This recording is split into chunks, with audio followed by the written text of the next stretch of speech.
Hello everyone. Today I am going to explain the rotor incomplete sentence blank जिसको हम RISB कहते हैं।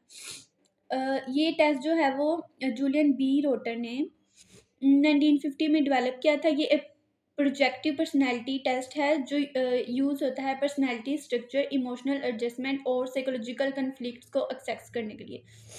ये प्रोजेक्टिव टेक्निक पे बेस्ड टेस्ट है, जिसका मतलब है कि जब पर्सन इनकम्प्लीट सेंटेंसेस कंप्लीट करता है ना, तो उसके जो इनर थॉट्स, फीलिंग्स, एटीट्यूड्स और इमोशनल कंसर्न्स होते हैं ना, वो सामने आते हैं।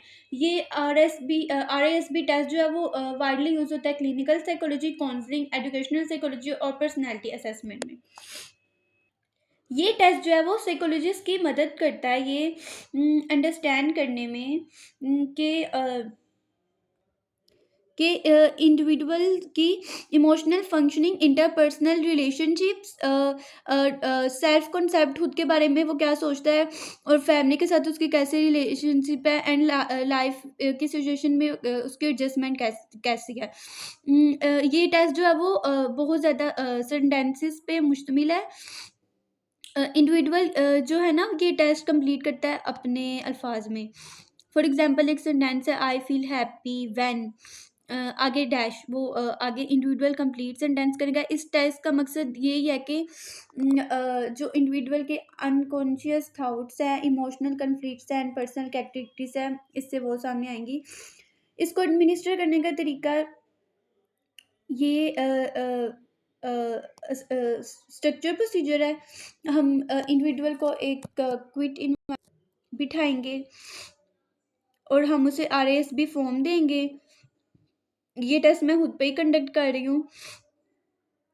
और हम इंडिविजुअल को कहेंगे कि आप इनकम्प्लीट सेंटेंसेस की लिस्ट दे सकते हैं, प्लीज़ ईच सेंटेंस को कंप्लीट करिए।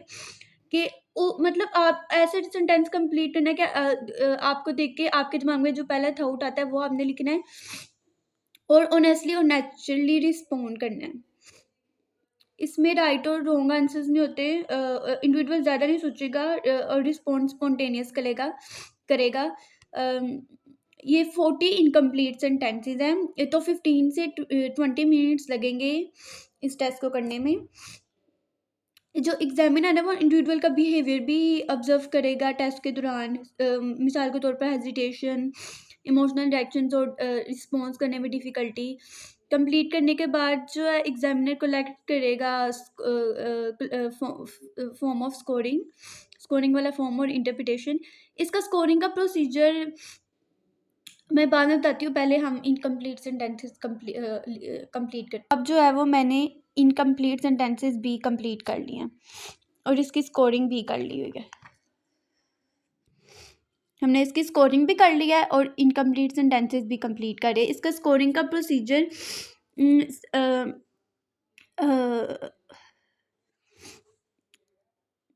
कि मतलब ईच जो सेंटेंस कंप्लीट हुआ है ना, उसको हम 0 से 6 तक जो स्कोर है ना वो असाइन कर सकते हैं।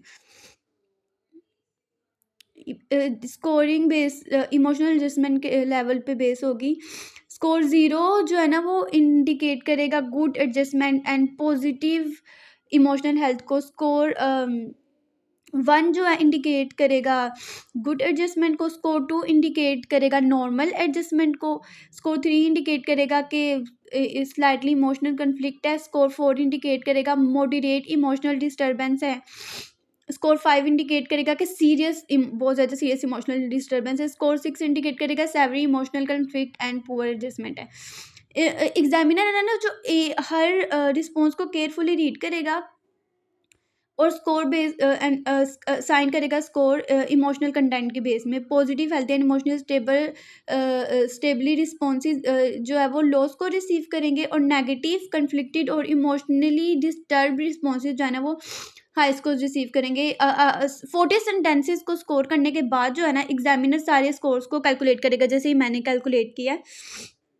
और जो टोटल स्कोर है ना वो रिप्रेजेंट करेगी ओवरऑल जो भी उसका एडजस्टमेंट लेवल होगा। हाई स्कोर इंडिकेट करेगा emotional problems and poor psychological adjustment है। तो इस टेस्ट का कंक्लूजन यही है कि ये टेस्ट हम यूज़ कर सकते हैं, साइकोलॉजिस्ट यूज़ कर सकते हैं इंडिविजुअल की इमोशनल फंक्शनिंग, उसके रिलेशनशिप्स और उसका सेल्फ कंसेप्ट और attitude towards family adjustment to life situation, ये सब जानने के लिए इस टेस्ट को हम यूज़ कर सकते हैं। Thank you.